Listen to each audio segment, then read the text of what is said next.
Brodes Media. Our football team is a mess. Do you know why it's a mess? Because Nick Sirianni sucks at his job. The biggest clown in NFL head coaching history is currently the head coach of the Philadelphia Eagles. Let's start from the beginning of this bye week.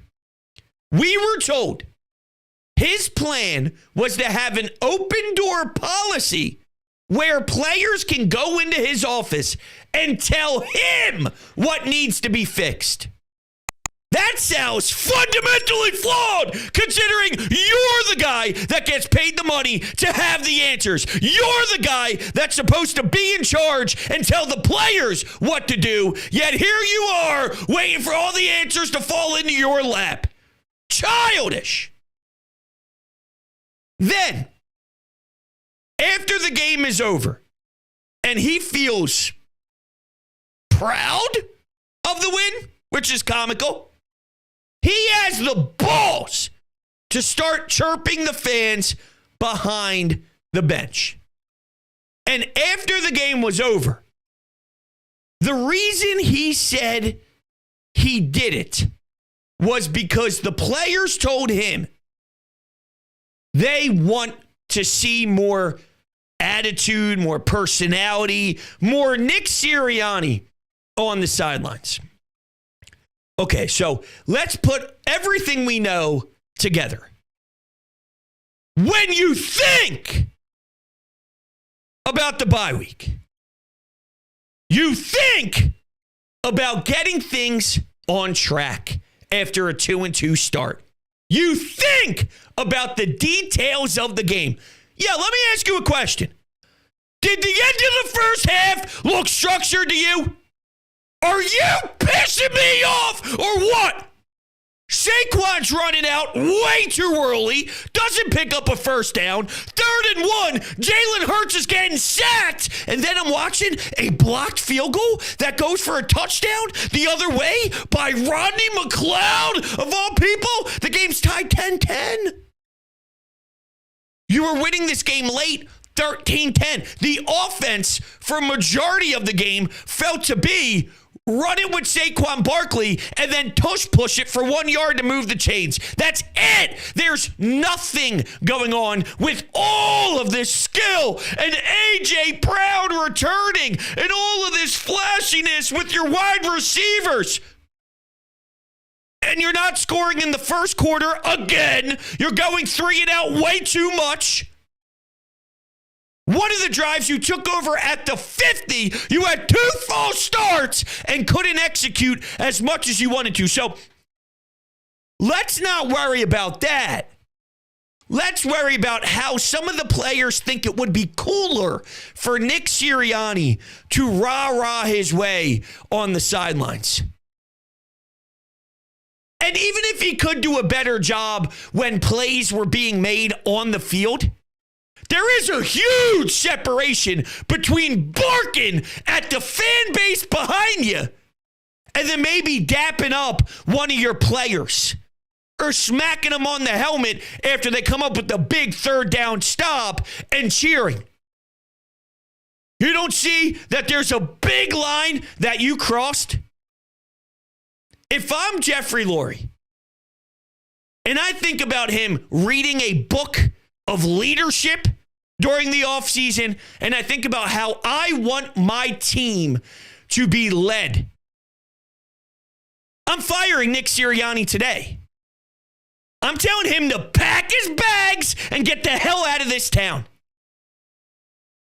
You want your business to have that joke be the face of it? He takes pride in the way they won this game. He keeps saying that it's hard to win in this league. And while there's truth to that to a degree, it's not hard to beat the Cleveland Browns. It's not hard to beat a team that is so injured, so depleted, extremely banged up. You're coming off of having extra time, and your bodies are, good to go. You had a week off. Deshaun Watson blows. Him and Amari Cooper are not on the same page. Deshaun Watson puts it 5 feet into the dirt nonstop. It's not hard to beat that team at all, quite frankly. Everyone beats them. It's actually very simple to beat them. You guys sucked and beat them. You guys weren't good and won. So no, Nick, it's not hard to win in this league when the Cleveland Browns are your opponent coming into your house. When you look at some of the adversity the Browns were hitting with their roster, their roster, but their schedule being on the road, having a couple road games in a row. Come on, Nick. This is the type of game you have to put up 45 plus. I want it to be over halfway through the first quarter. I want it to be 14-0 before the Browns are even able to sniff their second first down of the game. That's not too hard to ask. Even with Dallas Goedert getting injured with the hamstring. Again, by the way, Dallas Goedert going to miss some time, potentially. He missed this game. Always getting banged up. Darius Slay leaves. Fred Johnson comes in when Jordan Mailata goes down. And those are some real question marks for the future of this run here. Cincinnati, the New York Giants. I'll get to that when the time comes. I can't shake what this head coach just did in this game. Now, here's what I'm not going to buy. Nick Sirianni saying that he was the one in charge on 3rd and 1, and he was the one in charge when there was a bad play call by Vic Fangio, of all people. I think he's just taking the blame. I think he's just taking the bullets. What are the odds that every play that Nick Sirianni calls is the bad one? Now, there actually is a chance that that's real, and I'm not ruling it out completely. But I think he's just taking the shots that are being fired instead of blaming Kellen Moore or blaming Vic Fangio. Now he's stepping in over Vic Fangio. I highly doubt that. But I also wouldn't be surprised because, well, he's not the sharpest either. But I don't think it's true. I don't. I'll tell you what, though. We just watched this team against the Atlanta Falcons piss one away due to late game situations, right? Saquon Barkley dropping the ball, high percentage play, didn't get the first down. That A.J. Brown bomb to end the game, that is one of the dumbest decisions I've ever seen. Now, it worked out. And A.J. Brown is a special player, and that's probably one of the hardest catches in the world. It's ironic that you lose with the Saquon Barkley one, which is a super high percentage pass, and then you win with the bomb to A.J. Brown, which is probably a low percentage play for him to be able to adjust and make that catch. That was absurd. If you don't execute that, though, I would have thrown up everywhere. Vomit would be projectiling from my body. It's just stupid football. Now, Nick is saying that Jalen checked to that at the line of scrimmage. I don't like it. I don't think that that's necessary against this team. That's a desperation play. That's a play you do when you got to do it. You got to take the shot. But here, I don't trust this team, essentially, is what it comes down to. I don't trust them.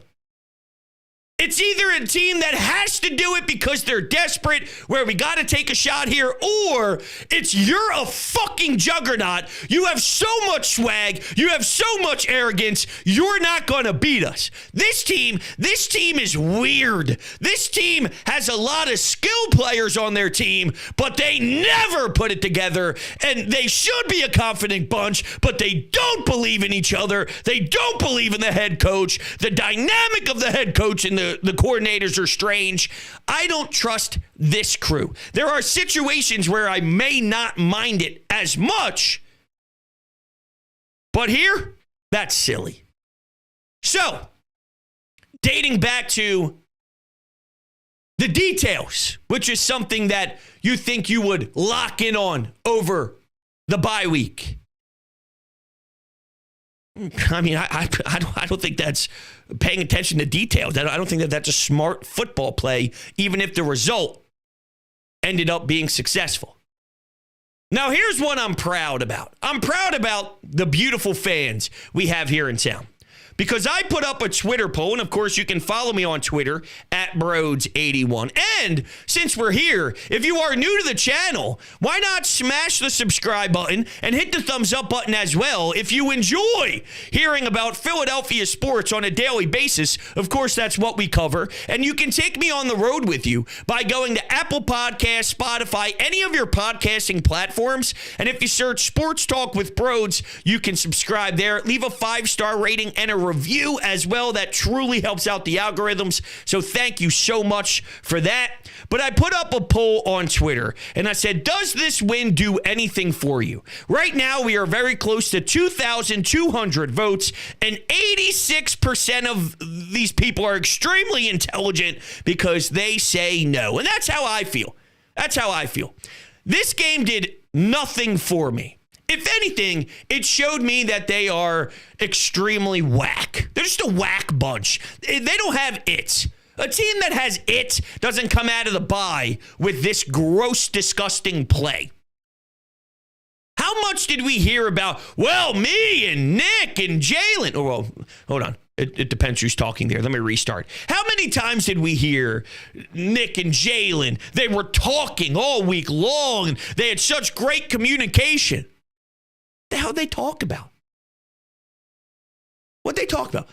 And people who were biting into that, expecting it to be a big difference, they're the same people that fell in love with Nick and Jalen riding the golf carts at training camp, thinking that that means their relationship was fixed. Let me explain something to you. Nick and Jalen together are a problem. Nick and Jalen together don't like one another. Nick and Jalen together are part of the reasons why we are in the predicament that we are in. The chemistry doesn't work. The puzzle pieces don't fit.